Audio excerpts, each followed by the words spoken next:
Merci pour ton amour. Merci parce que tu es le Dieu créateur, le Dieu tout-puissant, dans les cieux, sur la terre. Il n'y a personne qui soit comparable à toi. C'est devant toi que nous nous tenons pour t'adorer, pour te magnifier, pour te glorifier encore. Béni sois-tu, Jésus. Béni sois-tu, notre Dieu. Quand nous réalisons à ce sublime mystère qu'un Dieu si grand, un Dieu si puissant, un Dieu si glorieux a pu penser à nous et a fait de nous les héritiers, les co-héritiers avec Christ. C'est pour cela, de tout notre être, nous ne cesserons de chanter. De tout notre être, nous ne cesserons de te glorifier. De tout notre être, nous ne cesserons de reconnaître que tu es bon.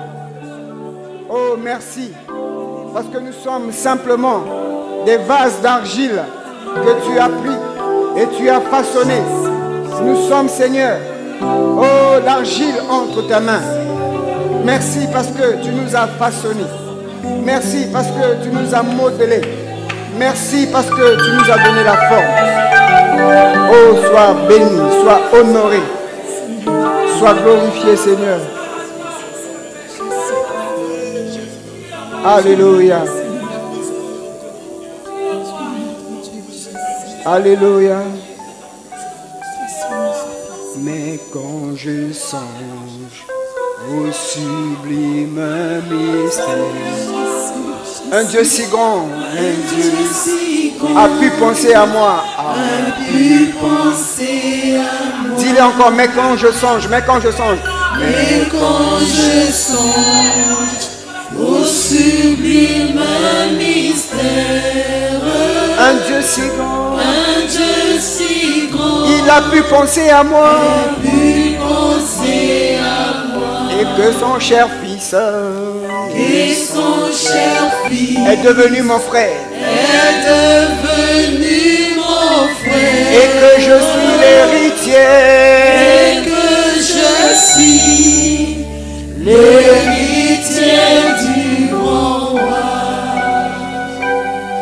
Alors mon cœur redit la nuit, Le jour que tu es grand,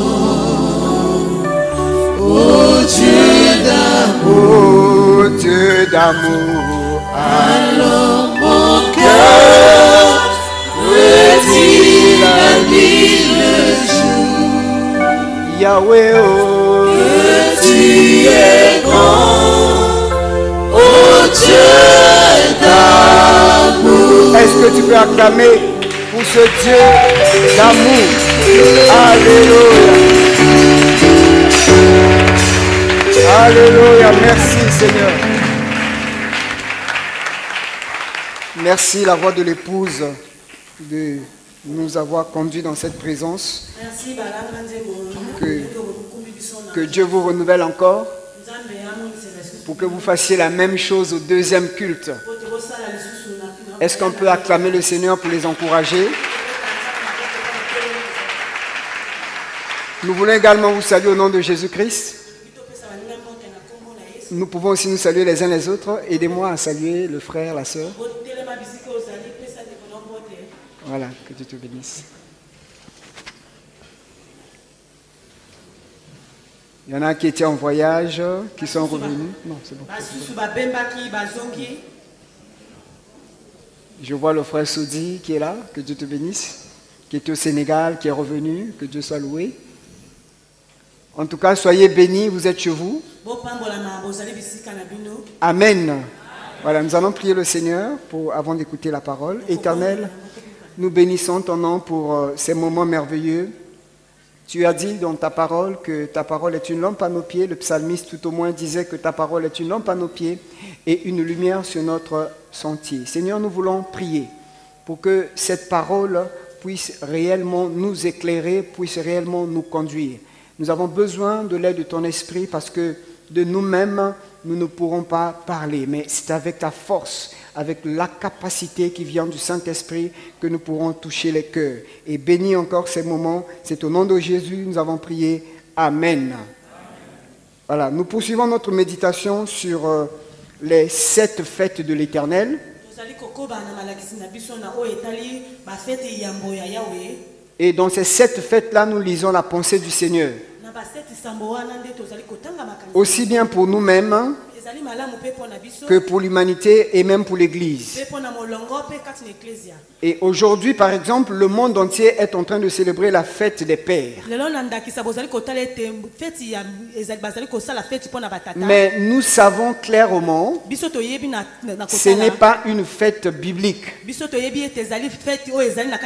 Elle est puisée des sources gréco-romaines.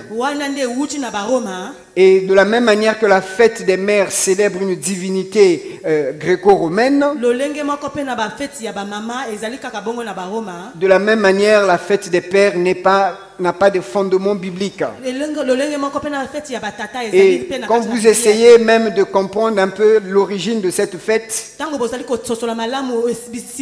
vous allez voir qu'on vous dit qu'il y a une femme qui a honoré son père aux États-Unis parce que son père les a élevés seuls sans leur mère.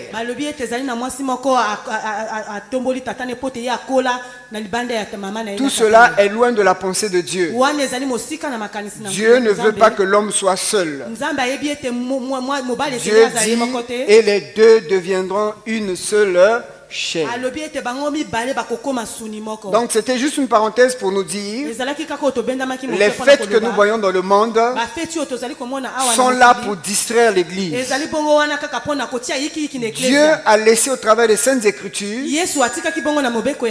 les fêtes pour que nous puissions comprendre. Quand Dieu veut que nous puissions fêter quelque chose, célébrer une fête, il veut nous communiquer une pensée. Nous avons vu la fête de Pâques qui commémorait, n'est-ce pas, l'agneau qui est mort à la croix pour nous. Actuellement, nous sommes à la deuxième fête, la fête des pains sans levain. Le but de cette fête, c'est que l'on ne devait pas trouver le levain dans la maison des enfants d'Israël.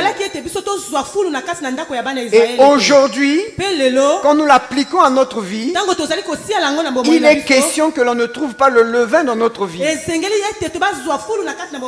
Nous avons dit qu'en tant que chrétiens, nous sommes devenus des pains sans levain. Et si nous sommes des pains sans levain, il est clair que nous devons connaître quels sont les levains que nous devons faire disparaître de notre vie. Nous en avons cité 5. Nous avons parlé du levain d'Hérode qui est la mondanité. L'amour du monde peut nous éloigner de Dieu. Nous avons également parlé du levain des Sadducéens qui est les raisonnements ou bien le fait de ne pas croire au surnaturel.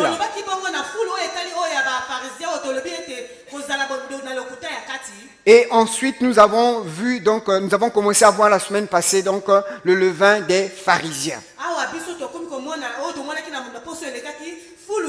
Je ne vais pas encore revenir sur l'introduction que nous avons faite la semaine dernière, mais je vais simplement rappeler ceci.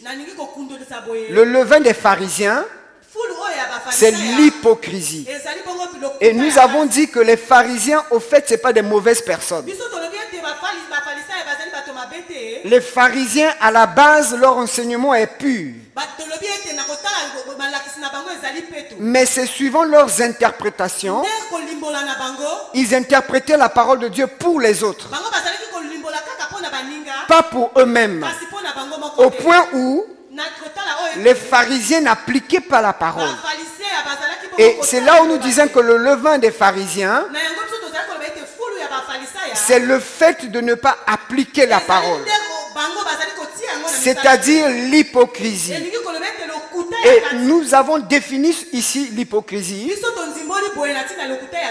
Allez, pour faire court, c'est simplement pour dire que quelqu'un dont la forme extérieure ne correspond pas à ce qu'il pense à l'intérieur.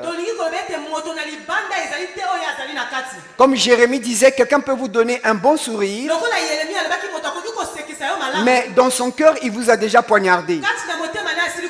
Ce sont des hypocrites. Et aujourd'hui dans l'église, nous avons plusieurs chrétiens qui sont hypocrites.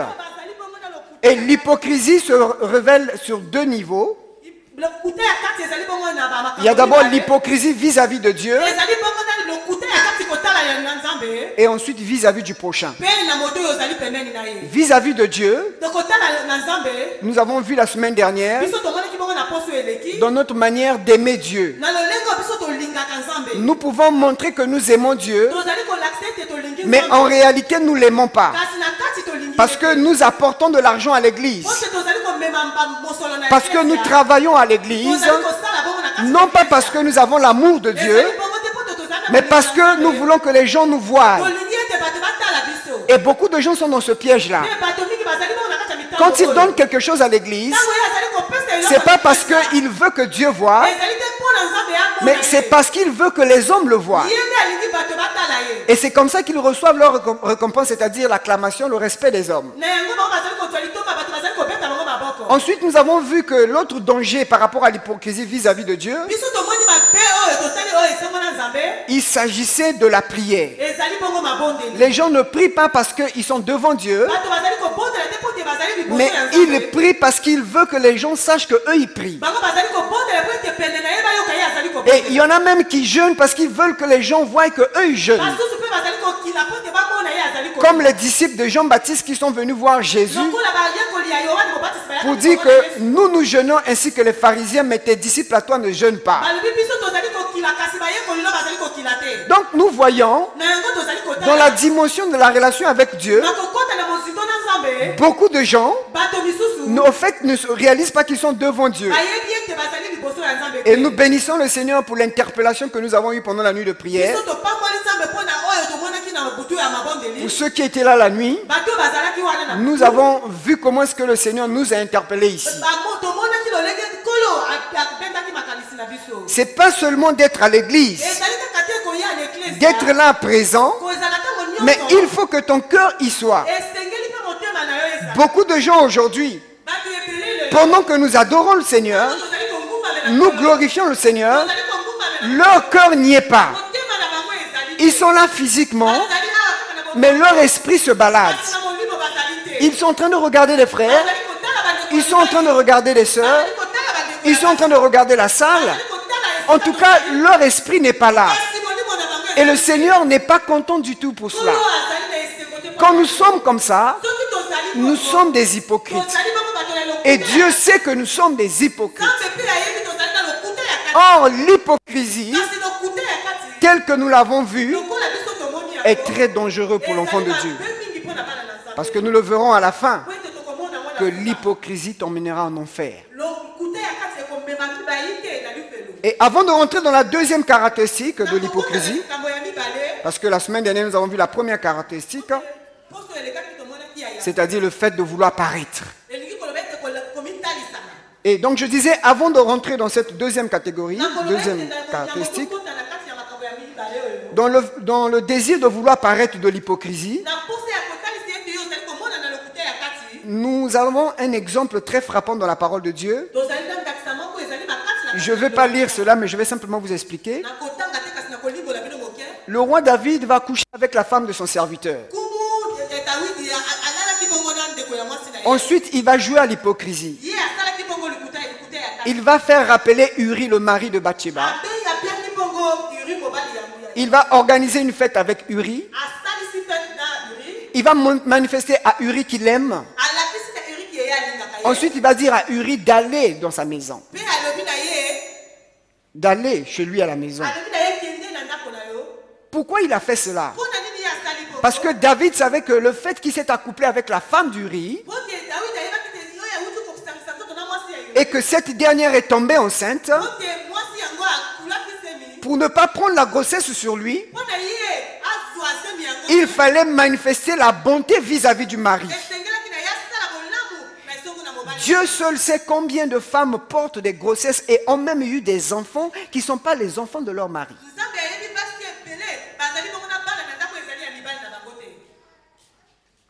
Alléluia. Beaucoup de personnes dans ce monde, on en a déjà entendu. Voyez un couple, le monsieur n'arrive pas à concevoir. Et la femme va dire un jour au monsieur que Dieu a fait quelque chose. Dieu m'a donné, je suis tombée enceinte. Le mari dit non. Les médecins m'ont dit que je ne peux pas avoir un enfant. La femme a confirmé que c'était de lui. Le mari tellement qu'il ne voulait pas croire. Ils ont mené des enquêtes. Au fait, la femme était tombée enceinte de son pasteur.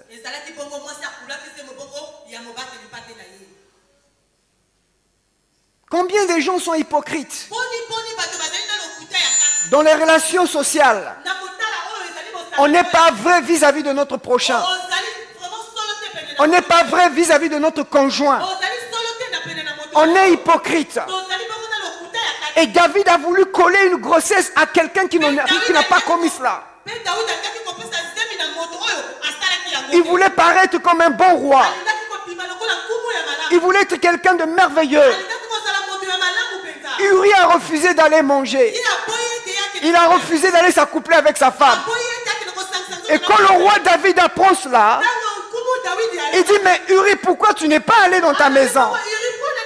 Uri dit, non roi, je ne peux pas aller m'accoupler avec ma femme. Du moment où l'arche de l'alliance est au combat, l'armée est au combat, comment moi je vais aller me réjouir avec mon épouse? Et David, toujours fou de colère, il va prendre une lettre. Il va donner la lettre à Uri. L'hypocrisie toujours. Oh mon cher général, mon cher militaire Uri, prends cette lettre. Va donner ça à Joab. Dans cette lettre-là, il y avait la mort de Uri. Combien de gens empoisonnent les autres dans les relations sociales? On empoisonne de toute manière. On trahit les autres dans nos relations sociales. Uri qui est en train de porter une lettre. Une lettre donnée par un roi. Un roi qui semble-t-il l'aime. Un roi qui semble-t-il a organisé une fête. Il prend cette lettre. Il la porte au général Joab. Il dit, Joab, voilà la lettre que le roi a donnée. Et dans cette lettre, on dit, il faut mettre Uri là où le combat est plus fort. Uri est mort. David a fait comme si de rien n'était. Il a même pleuré, il a consolé Bathsheba. Combien de gens pleurent dans ta situation, mais au fait, ils ne pleurent pas, ils sont contents. Combien de gens acclament à l'intérieur de leur cœur, mais dans leur bouche, ils semblent pleurer. Ce sont des larmes de crocodile, frère. C'est pour cela, ne te fie pas aux paroles des hommes.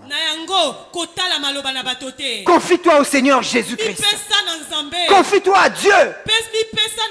C'est la première personne en qui tu dois mettre toute ta confiance. Je dis, je répète, c'est la première personne en qui tu dois mettre toute ta confiance. Et la Bible est même dure, je n'ai pas le verset en tête, mais on dit que même à celle qui couche avec toi sur le même lit, ne mets pas toute ta confiance.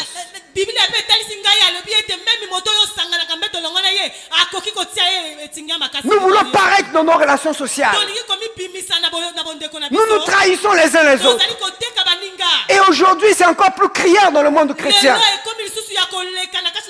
Voyez quelqu'un qui sort d'une église, qui va dans une église X ou Y, mais qui se met à très mal parler de son église. Un jour, l'apôtre Germaine Deke, de qui nous sommes venus les enfants, il m'a convoqué, je lui ai dit, papa, si tout le monde te traite franc-maçon, je ne te traiterai pas franc-maçon, parce que si je te dis que tu es franc-maçon, c'est que moi-même aussi je suis franc-maçon.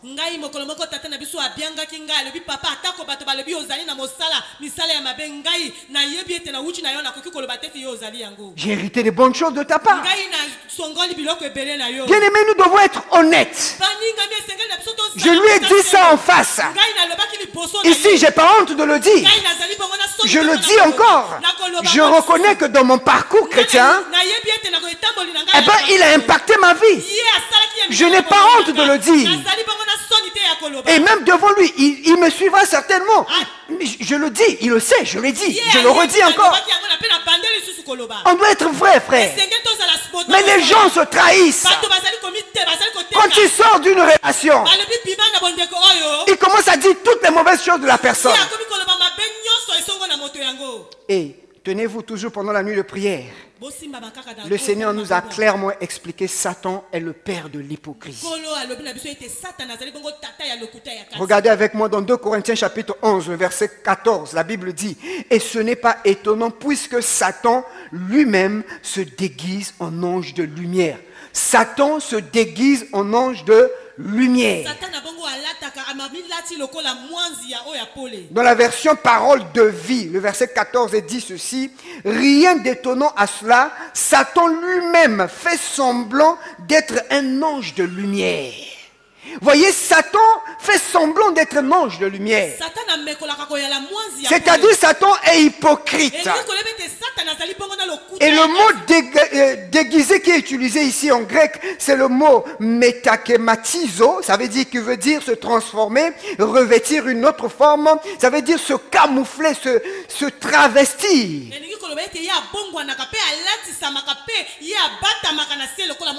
Satan change de forme. Il se camoufle. Contrairement aux caricatures que nous voyons où on dessine Satan comme un vieux, je ne sais pas comment. Non, non. Non. Tout noir avec les cornes et tout ça. Non, Satan n'est pas. Non. Satan se déguise en ange de lumière. Satan se déguise tel que je suis comme ça. Quelqu'un qui est avec Satan, c'est quelqu'un qui prend la forme d'un vrai pasteur. Il vous présente la Bible. Il a le nom de Jésus dans sa bouche. Il peut même prier pour vous. Mais au fait, il est agent du diable. C'est comme ça que Satan se présente. Il ne se présente pas comme un vulgaire type. Non, non. C'est pour ça qu'il y a les églises de Satan. Il y a les pasteurs de Satan. Il y a les apôtres de Satan. Il est le père du déguisement. Et donc c'est lui qui va emmener l'hypocrisie dans l'église. C'est pour cela, pendant cette nuit-là, on avait vraiment prié. Nous avons fait la prière d'autorité. Chacun a déclaré que l'hypocrisie libère sa vie. Et frères et sœurs dans le Seigneur, ce n'est pas parce que vous aurez écouté seulement un enseignement que c'est suffisant. Il faut prier. Parfois, vous-même, vous voyez que vous sentez qu'il y a l'hypocrisie en vous. Mais il faut prier. Il y a des choses qui tombent que par la prière. Si nous voulons voir la gloire de Dieu, il faut prier. Si nous voulons que l'hypocrisie tombe, il faut prier. Le culte de dimanche ne te suffit pas. Il faut avoir un temps d'intimité. C'est pour cela, depuis qu'on a commencé cet enseignement, tous les vendredis soirs, nous sommes ici. Au-delà de l'enseignement qui a été vu, nous rentrons en prière. Ce n'est pas des jeux. Ce n'est pas des choses que nous fabriquons. Parce que vous voyez, il y a 7 fêtes. Mais regardez le temps que nous prenons sur la fête des pains sans levain. Parce que cette fête-là, elle est capitale pour la suite. Si tu n'enlèves pas le levain, tu ne pourras pas vivre la profondeur des autres fêtes. C'est pour ça même Dieu avait dit à Moïse que cette fête-là doit faire 7 jours. Prends le temps d'enlever le levain dans toute ta vie. Ainsi tu pourras aller exploiter les autres fêtes. Alors la deuxième caractéristique par rapport à l'hypocrisie, je l'ai plus ou moins commencé à déjà toucher sur ça. il s'agit le fait d'aimer juger les autres. L'hypocrite aime juger les autres. Matthieu chapitre 5, du verset 1 au verset 5, je vais lire seulement le verset 5. Jésus dit ceci: hypocrite, ôte premièrement la poutre de ton œil, et alors tu verras comment ôter la paille de l'œil de ton frère. C'est des paroles de Jésus. Qu'est-ce que Jésus dit ici? Il dit, il n'est pas bien de juger les autres. Si tu les juges, on tiendra compte de ton jugement. Juger veut dire quoi? Pour faire court, juger simplement, ça veut dire on examine une affaire et à la fin on décide. Vous voyez, comme les juges, quand ils interrogent quelqu'un avant de le juger, on procède à l'examen. Est-ce que la personne a une bonne moralité? On demande sa filiation, on demande sa constitution sociale et tout ça pour essayer un peu de voir s'il a une bonne moralité. Et puis on commence à lui poser des questions par rapport à l'affaire dont il est question. Tel que vous avez vu avec le vice-président de la RDC, on a jugé, après des années, on s'est rendu compte qu'il y avait un problème, on avait mal jugé. Rien que cette affaire-là nous démontre que la justice des hommes, elle est vaine. Il y a un seul qui est vrai juge, c'est notre Dieu. Les hommes peuvent se tromper, mais Jésus-Christ, notre Dieu, ne se trompe jamais. C'est pour cela, Jésus dit ceci. Les pharisiens sont hypocrites parce qu'ils veulent juger les autres. En voulant juger les autres, ils ne se rendent pas compte qu'eux-mêmes ils ont un problème. Ils veulent simplement enlever la paille qui est dans l'œil du prochain, mais il se trouve que chez eux-mêmes ils ont tout un bois. Ils ont un bastingue dans l'œil, mais ils veulent enlever le petit moucheron qui est dans ton œil. L'image est forte, hein? Regardez dans Jean chapitre 8, regardez comment ces pharisiens-là se comportent. On avait vu ça la dernière fois dans la vidéo. Jean chapitre 8, du premier verset jusqu'au verset, jusqu'au verset 11. Je vais prendre quelques versets dans ce long texte. Il est question que les pharisiens donc, ont attrapé une femme en flagrant délit. Verset 4, on dit: Maître, cette femme a été surprise en flagrant délit d'adultère. Voilà.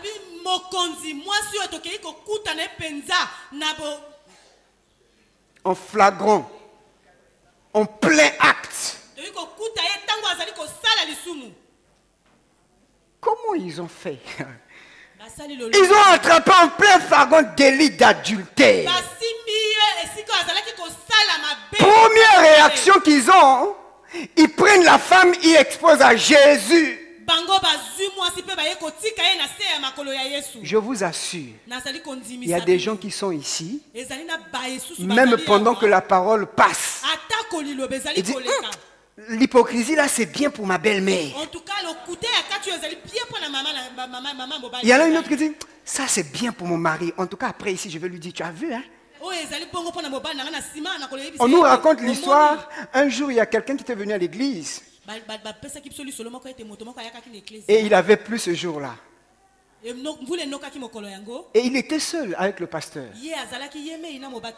Le pasteur a bien prêché la parole. Or, il se trouve que lui, il aime toujours juger les autres. Donc quand il écoute la parole, il dit que ça c'est bien pour la sœur Intel. Et chaque fois c'est toujours comme ça.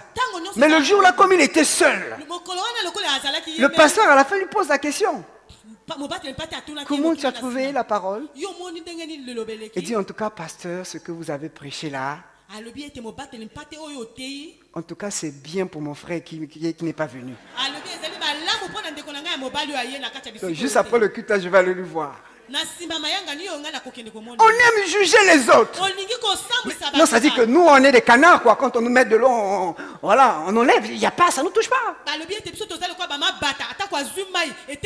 Donc lui dit que la parole qu'il a reçue là c'est bien, mais c'est pour bien pour son frère qui n'est pas venu. Même si tu es seul à l'église, C'est toujours les autres.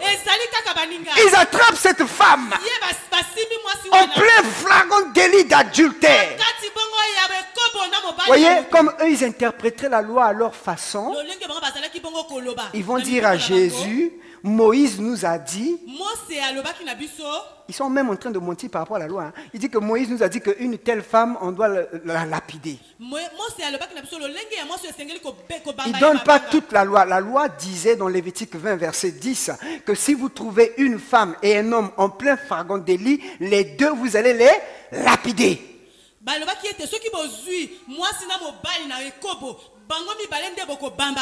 Je ne sais pas si l'autre monsieur, le monsieur qu'on a trouvé avec la femme, peut-être que c'était un pharisien, je ne sais pas. Mais ce qui est sûr, ils n'ont pas voulu exposer le gars. Parce que la loi était claire, les deux devaient être lapidés. Ils prennent la femme, ils l'exposent. Ils disent à Jésus, la loi nous demande de la lapider. Toi, que dis-tu? L'homme le plus sage, leur Dieu créateur est là. Jésus ne répond rien. Il est là, il écrit. Ils insistent. Voyez, les hypocrites, quand il y a un problème sur le frère, ils vont insister. Ils disent, ah, mais ce problème-là, moi j'ai parlé au pasteur. Le pasteur n'a pas écouté. Il faut que j'aille maintenant parler à d'autres frères de l'église. Ah, mais les gens n'écoutent pas. Oui, l'hypocrite est persévérant dans l'hypocrisie. Il persévère dans l'hypocrisie. Il veut réduire l'autre à néant. Eh bien, Jésus va dire, pour faire court, bon, écoutez, c'est trop de persévérance. Maintenant, celui qui parmi vous, qui n'a jamais péché, qui jette la pierre.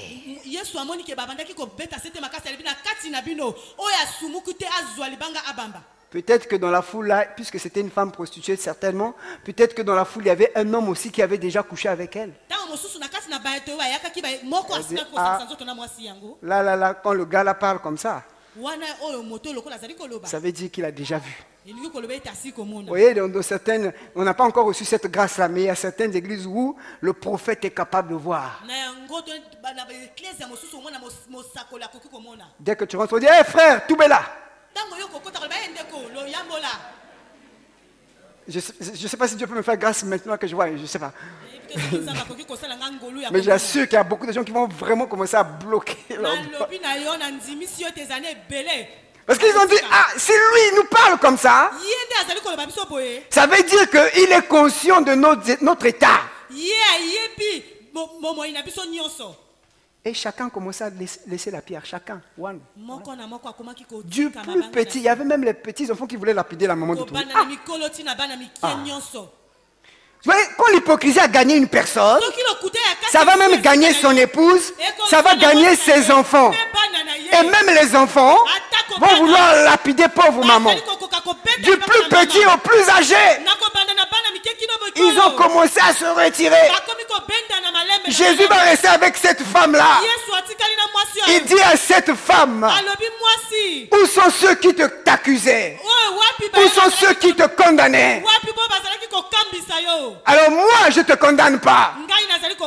Mais ce que je veux te dire, va et ne pêche plus. Le Seigneur connaît notre état de cœur. Il sait que tu es dans le péché. Il y en a même qui sont ici dans cette salle. Dieu sait de façon précise ce que tu as fait pendant la semaine. Mais il te dit, va et ne pêche plus. Mais le problème des hypocrites, c'est qu'ils veulent toujours juger les autres. Malgré ce que Dieu peut dire. Vous voyez, cette histoire de Genèse chapitre 38 m'a toujours marqué. Voilà un papa qui a eu ses 3 enfants. Genèse 38, vous pouvez le lire à la maison. Et donc, le premier donc va se marier avec une femme. Er va se marier avec Tamar. Mais Er n'avait pas un bon comportement. Dieu va décider d'enlever Er sur la terre. Dieu va décider d'enlever Er sur la terre. Ensuite, Dieu, le Père, il faut bien interpréter parce qu'on est suivi. Hein? Je dis, hein? Dieu va décider de tuer son premier fils. Voilà. Ensuite, le deuxième fils, Onan, on dit, va t'accoupler avec la femme de ton défunt frère. De sorte que tu donnes la descendance à ton frère. Mais lui, au moment où il devait déposer la sémence, il va mettre ça dehors. Et Dieu aussi ne va pas être d'accord. Il va faire quoi? Il va l'enlever sur la terre. Il va rester le plus jeune. C'est-à-dire Sheila. Le plus jeune qui était là. Le père Judas, il regarde son plus jeune enfant. Il dit, à cause de cette femme-là, j'ai perdu mes 2 gosses. Certainement, elle a l'esprit de mort. Est-ce que c'est elle qui a l'esprit de mort ou bien ce sont tes enfants qui ont l'esprit de mort? Nous aimons juger les autres. Il se dit en lui-même, Madame, va d'abord chez ton père. Reste là-bas chez ton père. Quand ton veuvage va, quand Sheila va grandir, je pourrais te le donner en mariage. Mais au fond, il ne voulait pas donner. Parce qu'il savait que cette femme avait l'esprit de mort. J'ai perdu mes 2 enfants. Si je lui donne le 3e enfant, je vais aussi le perdre. Et voilà, Sheila a grandi. Mais donne l'enfant à la femme de Trouille. Il ne voulait rien savoir. Regardez ce qui va se passer.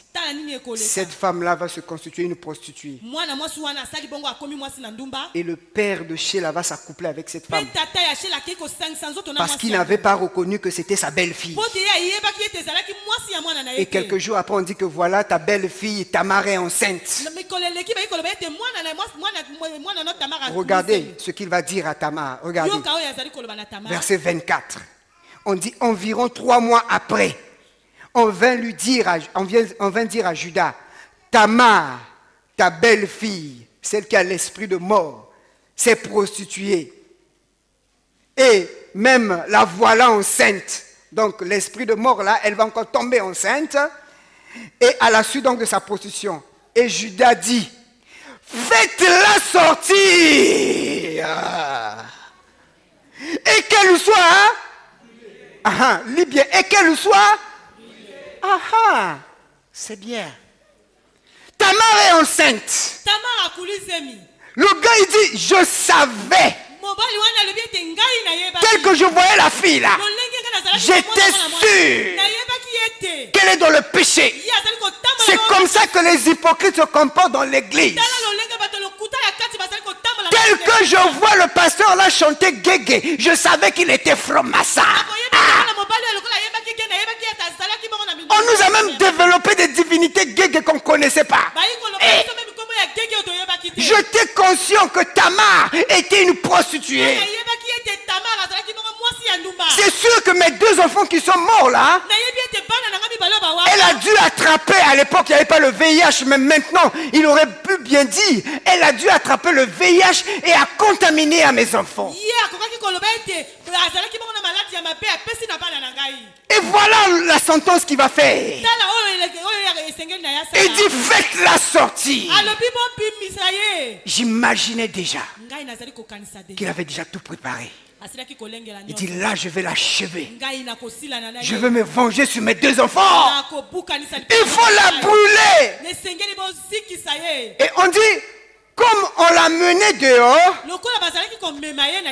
c'est-à-dire qu'on avait déjà préparé le bûcher et tout ça.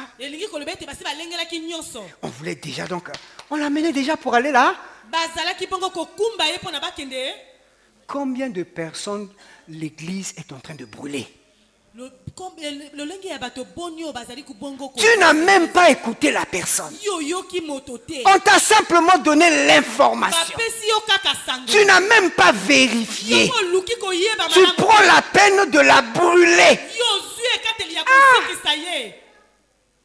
Mon épouse me partageait et dit oui, mais est-ce que le mot Shekinah est dans la Bible? Moi je dis non, non, non, il n'y a pas le mot Shekinah dans la Bible. Dans la Bible des Juifs, on retrouve la pensée de Shekinah, c'est-à-dire la gloire de Dieu. Mais dans la Bible que nous avons, les mots grecs et hébreux que nous avons, le mot Shekinah, il n'existe pas. Il y a le mot doxa qui est en grec, qui est la gloire, et l'autre mot kabot, qui est la gloire en hébreu. Il n'y a pas Shekinah. Elle me dit, mais oui, parce que là, on est en train de finir avec un pasteur, jeter le nom, parce qu'il chante Shekinah.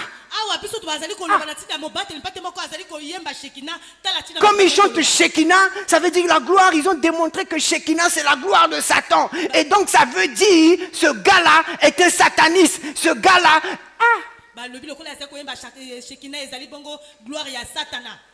Non, parce que je dis Shekinah, la gloire de Dieu est là. Donc si je dis ça, je suis sataniste. C'est tout quoi. Aussi simplement comme ça. Voilà une femme qui n'a, pourtant on ne l'a même pas écoutée. On commence à l'emmener pour la brûler. Oh, le Seigneur est merveilleux. Écoutez, écoutez, on dit, elle fit dire à son beau-père. J'ai quand même le droit de parole. Je ne refuse pas que vous puissiez me brûler. Okay. Il n'y a pas de problème. Tuez-moi, il n'y a pas de problème. Vous voyez, même quand on voit chez les Américains, avant d'achever un homme, donc on lui donne quand même la possibilité de parler quand même. Même si tu n'aimes pas le frère, quand même, donne le droit de s'exprimer quand même. Même si tu n'aimes pas ton fils, tu n'aimes pas ton mari, il a une parole, toi tu as 1000 paroles. Mais quand même, quand tu as fini tes 1000 paroles, il a quand même, madame, je peux parler?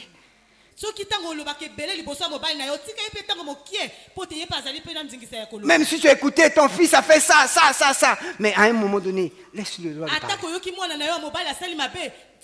Écoutez ce que Tamar va dire. Il dit, c'est de l'homme à qui ces choses appartiennent que je suis enceinte. Reconnais, je te prie, à qui sont ce cachet, les cordons et le bâton. Au fait, qu'est-ce qui s'est passé là? Quand Judas s'est accouplé avec Tamar, Tamar lui a dit, j'ai pas besoin d'argent. Donne-moi seulement ton cachet, ton cordon et ton bâton, comme salaire. Et quand le gars a vu cela, écoutez le verset 26, Judas l'a reconnu et dit, elle est moins coupable que moi. Puisque je ne l'ai pas donné à Sheila mon fils et il ne l'a connu plus. Vous voyez, il reconnaît qu'en fait c'est lui qui était coupable. C'est lui qui est parti engrossir la fille d'autrui. C'est lui qui a refusé de donner Sheila à Tamar.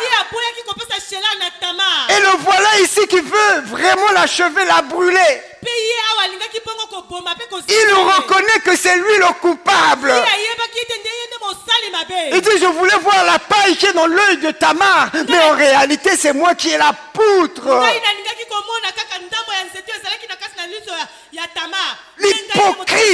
L'hypocrite aime juger les autres.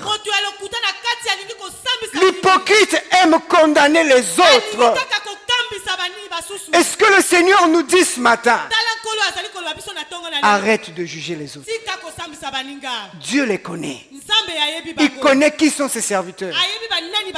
Et il y a un autre exemple toujours par rapport au fait de vouloir juger les autres. Et cet exemple m'a toujours fait vraiment beaucoup réfléchir. Dans Nombre chapitre 12, on nous parle de Myriam ou bien Marie et Aaron. Nombre 12, 1 à 11, vous pourrez le lire à la maison. Donc Myriam et Aaron vont parler contre Moïse. Dit comment Moïse peut prendre une femme éthiopienne alors que nous aussi, Dieu peut parler au travers de nous. La loi interdit à un Israélite de se marier avec un païen. Mais d'où vient-il que Moïse, il va prendre une Éthiopienne comme femme?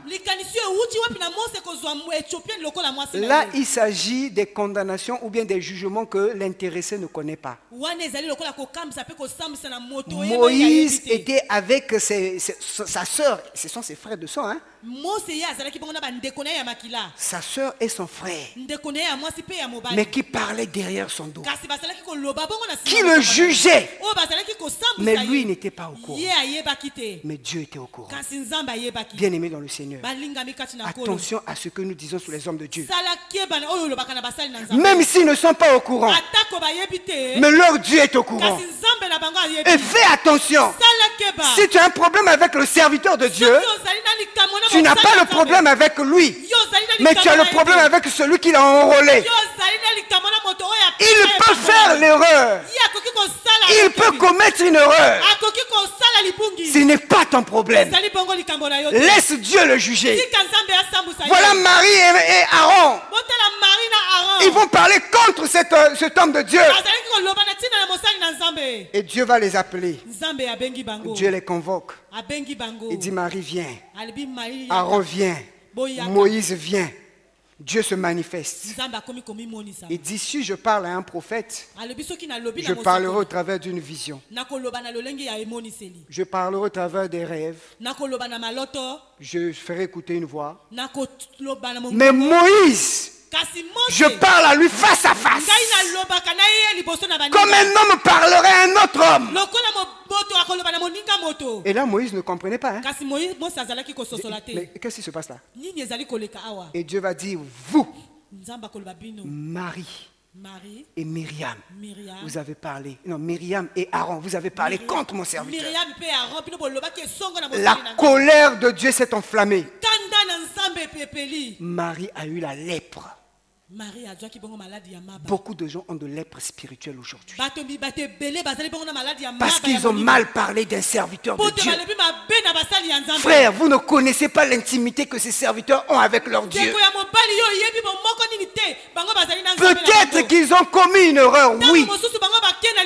Mais ce n'est pas de notre responsabilité de pouvoir les juger. Non. Beaucoup ont parlé contre les serviteurs de Dieu. Un tel fait ceci, un tel fait cela. Mais Dieu n'est pas là-bas, frère. Il dit, regarde d'abord à ta vie. Même s'il a péché, c'est mon problème avec mon serviteur. Il n'est pas question que nous puissions nous constituer en juge. Ce n'est pas à nous de les juger, mais c'est à Dieu qui les a appelés de les juger. C'est pour cela qu'un jour le roi David, alors que Saül voulait sa peau, Saül voulait tuer David, il a pris 3000 hommes à la poursuite de David.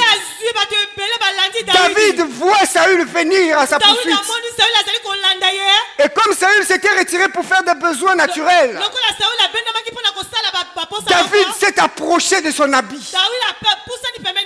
Il a coupé le pont de la robe de Saül. Et quand Saül a fini de faire ses besoins, David a crié et dit à mon roi, l'habit là c'est pour qui?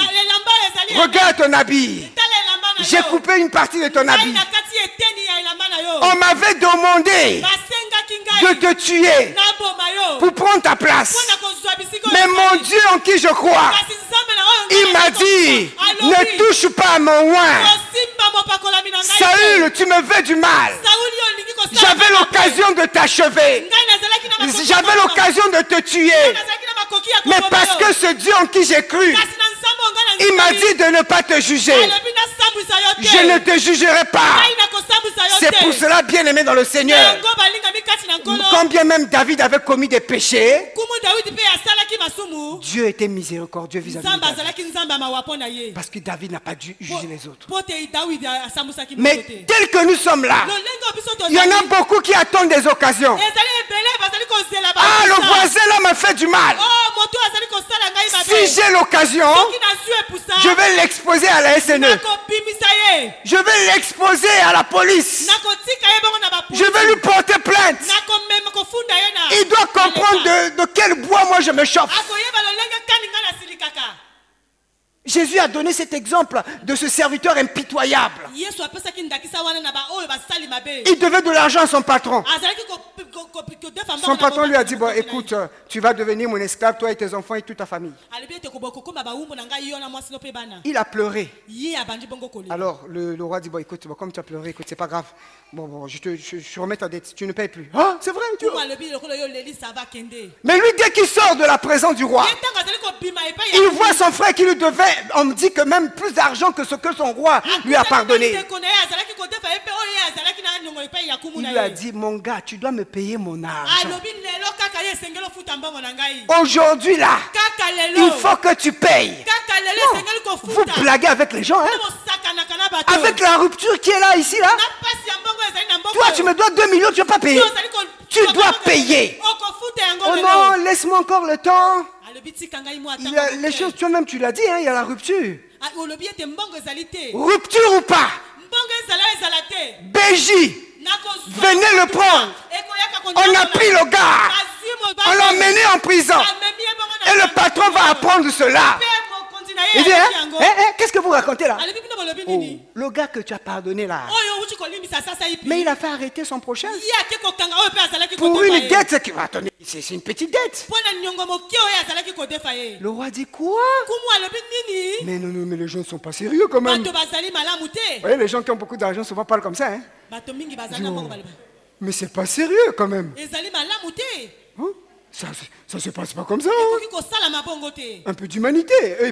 Ils parlent pas de Dieu, ils parlent d'humanité. Un peu d'humanité quand même. Il dit le même jour, lui aussi on l'a pris. Comme il a fait cela à l'autre, on va lui faire la même chose. On le prend aussi hors de la prison jusqu'à ce qu'il paye le dernier centime. Frère, arrêtons de juger les autres. Même si un frère est tombé dans le péché, même si un papa est tombé dans le péché, il y a un Dieu qui le regarde. Il y a un Dieu qui l'aime. C'est pas à nous de juger. Combien de gens ont fui l'église? Il y a des gens qui ne viennent plus ici. Et les chaises vides ici que vous voyez, elles sont vides parce qu'il y a des gens qui ont fui. Ils ont fui le regard du frère Intel.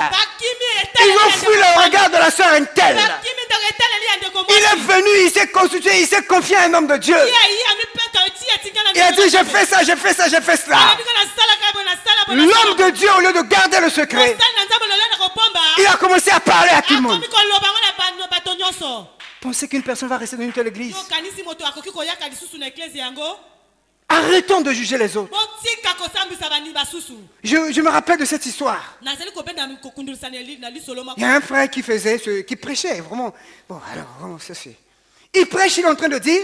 Vous savez, il y a des gens qui sont dans des mauvaises vies. Hein? Il y a une soeur qui s'est confiée à moi là. Elle a connu, quand je vois son âge, elle a connu 5 hommes. On n'est rien, elle a connu 5 hommes. Et la soeur en question est même dans la salle. Hein? Bon, allez-y, voilà. Wow, frère, je ne sais pas, mais si je suis moi la tête, je me lève, je viens et te prends avec ta parole. Je dis non. Et là c'est pas la parole, frère. Là, tu es en train de parler des choses qui ne devaient pas être dites ici. Quelqu'un se confie en toi. Eh ben, un peu de discrétion, s'il vous plaît. On expose la vie des autres. On prend des exemples. On dit c'est pas ici, c'est ailleurs. Mais tout le monde sait que c'est ici. Pourquoi juger les autres? Qui es-tu qui juge les autres? Dis-moi, qui es-tu? Qui es-tu, frère? Qui es-tu, maman? Il y a des gens, n'est-ce pas, que vous voyez dans la maison, vous pouvez avoir 2 enfants, et un enfant qui est agité, tout le monde dit que cet enfant-là, moto et c'est bébaé. Mais il y a un autre, vous le voyez là, chouelé. Dangereuse à jamais. Mais l'autre, vous voyez, elle porte ses collants, elle est là, elle danse. Non, l'autre, vous voyez, elle porte ses collants, elle porte bien. Elle exprime ce qu'elle ressent. Elle met ses trucs, elle danse. Tout le monde dit, oh, celle-là, elle va aller en enfer, celle-là, c'est fini. Mauvais jugement. Mais celle qui est là, chouelé. Maman, oui, maman. Tu veux faire ça? Oh, avec plaisir, maman. Dangereuse. Oh, profonde. Et quelques jours, vous allez apprendre. La fille de maman, telle est tombée enceinte. Elle dit, oh, mais c'est sûr, c'est celle qui est bizarre là. Non, pas ce qui est bizarre. Celle qui est chouelé. La chouelé là. Non, c'est pas possible. Non. Quand c'est comme ça, ceux qui aiment entendre dire, hein? Dis-moi un peu, explique-moi d'abord.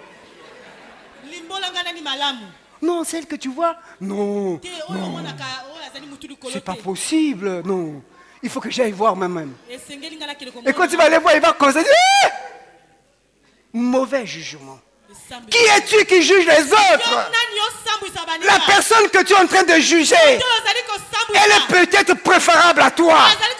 Oh, je dis la vérité. Les gens que vous jugez mal, parfois elles sont excellentes. C'est pourquoi Jésus va dire, les premiers seront les derniers. Ah oui, les premiers seront les derniers. Et la Bible même Jésus même dit encore plus fort que même les publicains, même les prostituées vous dévanceront dans le royaume de Dieu. Élevons nos voix, bénissons le Seigneur simplement, nous allons nous arrêter par là. Commence à bénir le Seigneur. Alléluia, alléluia, alléluia. Alléluia, alléluia, alléluia. Il est merveilleux notre Dieu. Il ne veut pas que nous puissions juger les autres. Nabilayo Yesu nanga Pondeyo kolonanga Yahweh o Yamba Kolo oh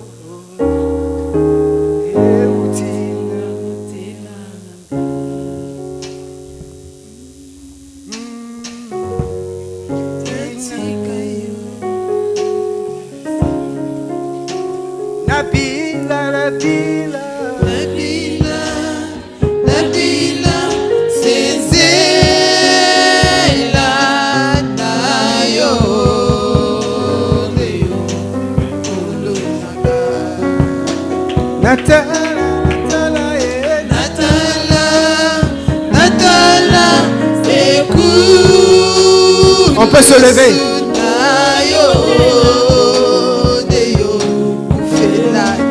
Nalingi yo Yesu nanga ibiso nyonso longo. Oh, nalingi yo Yesu nanga. Oh, omoi nanga sengolu na yo kolo. Oh Yahweh, kondima pe misala nanga nyonso ya bomoi nanga. Oh,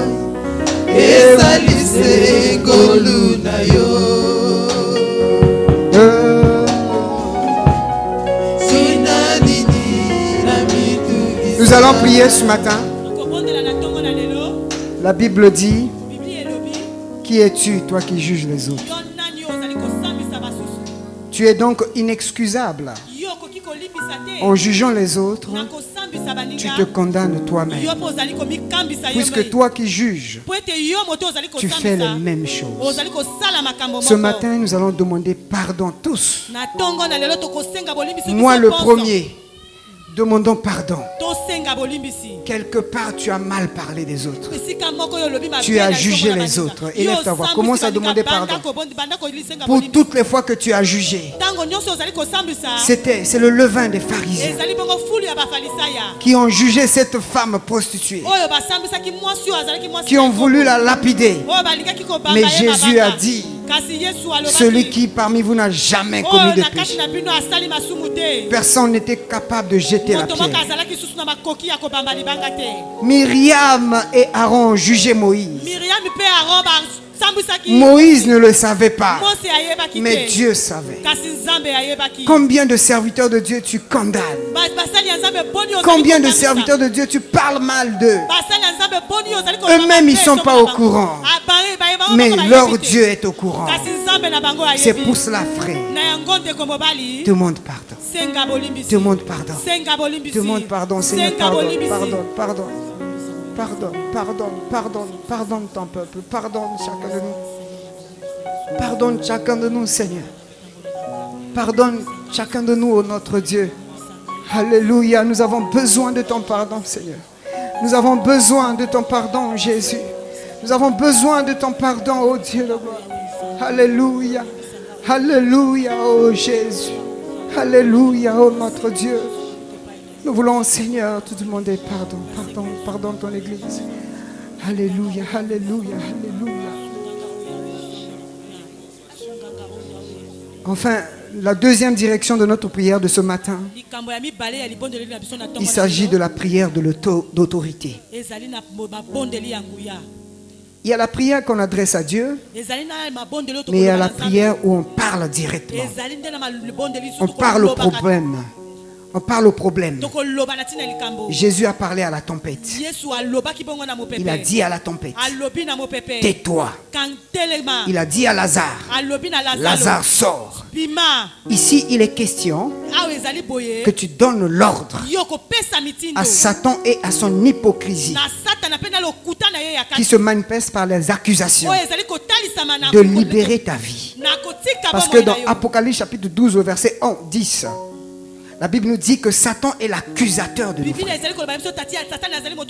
C'est Satan qui a accusé le sacrificateur Josué.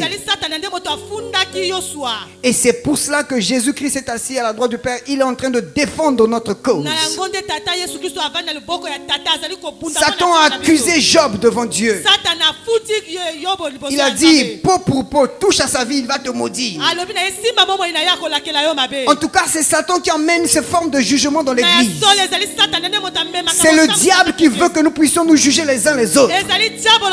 Maintenant, par le nom de Jésus, commence à prier comme ceci.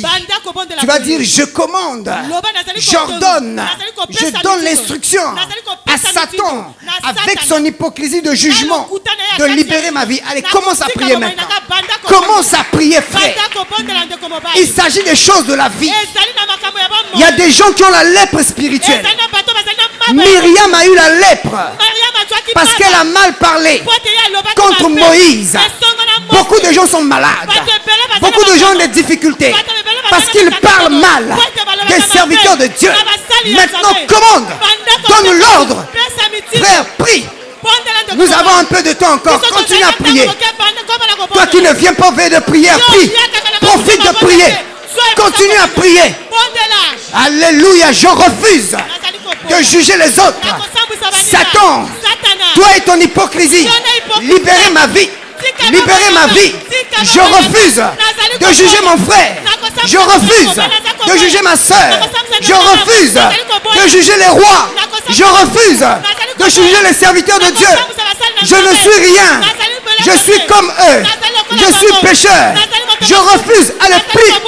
C'est la prière de combat. Prie même pour ta maison. Qu'il n'y ait pas d'hypocrisie dans ta maison, dans ton foyer, dans la vie de tes enfants. Au nom de Jésus, commence à prier. Prie. Dis, je marche sur la puissance de l'hypocrisie. Je marche sur la puissance de l'hypocrisie dans ma vie, dans ma famille. Continue à prier. C'est le combat. Continue à prier. Satan doit lâcher. L'hypocrisie doit partir. Alléluia, alléluia, alléluia, alléluia. Continue à prier. En sortant de cet endroit, tu ne vas plus juger ton frère. Tu ne vas plus juger ta belle-mère.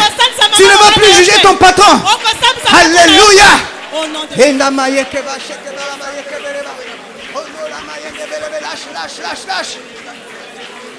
Libère la vie, libère l'église. Alléluia, tu libères. Je commande à l'hypocrisie de quitter nos vies. Je commande à l'esprit d'accusation de quitter cette église. Je commande à l'esprit de jugement de libérer les serviteurs. Je commande à libérer au nom de Jésus. Au nom de Jésus, nous marchons sur la puissance de l'hypocrisie. L'hypocrisie est vaincue. Esprit de condamnation. Ceux qui veulent condamner les autres. Ceux qui veulent juger les autres. Alléluia. Vous êtes vaincus ce matin. Satan, tu es vaincu ce matin. Alléluia. Acclame le Seigneur. Acclame le Seigneur. Acclame le Seigneur. Alléluia. Avant de clôturer, nous allons chanter ce chant qu'on a chanté pendant la veillée de prière. Et j'aimerais pas que toi tu rates ce chant-là. J'appelle le frère Prince. Je ne sais pas si quelqu'un peut jouer à sa place. Sinon, vous allez chanter. Quelqu'un peut jouer? Donc on a pris, comme la veillée de prière, c'est aussi bien quand on vous donne un peu le peu de ce que nous on reçoit. Parce que c'est pas bon de tout garder pour nous-mêmes. Alléluia. Voilà, ceux qui ne sont pas venus, bon, vous allez prendre un peu la température. Comme ça, parce que si vous regardez sur Internet, il y en a beaucoup. Il y a une soeur qui m'a écrit et dit: ah, Papa Troxel, la chanson là, tu as mis seulement les photos, mais c'était tellement bien. Je veux vivre cela. J'ai dit: ma soeur, il n'y a pas de problème. On va te mettre les images. Mais tu ne peux pas récupérer l'onction qui était là. Alléluia. Donc, on va chanter ce chant-là. Et puis, vous allez voir un peu, profiter un peu de la grâce qui a prévalu pendant la nuit de prière. Comme ça, je suis sûr que ce vendredi-là, tu vas venir. Amen. Non, dis bien Amen. Amen. Non, il ne s'agit pas de juger le frère. Non. Frère. Attends. Il ne s'agit pas de juger les autres. Toi, tu n'es pas venu. Il s'agit de toi. Ne dis pas: oh non, ma soeur aussi n'est pas venue. Non, frère, ne fais pas comme ça. Même si tu es venu, tu étais venu à la nuit de prière, c'est toi. Tu vas chanter et nous croyons que le Seigneur va encore nous bénir, que Dieu nous bénisse. Donc nous allons clôturer par ce chant. Après, nous suivons le programme. Alléluia.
Oloma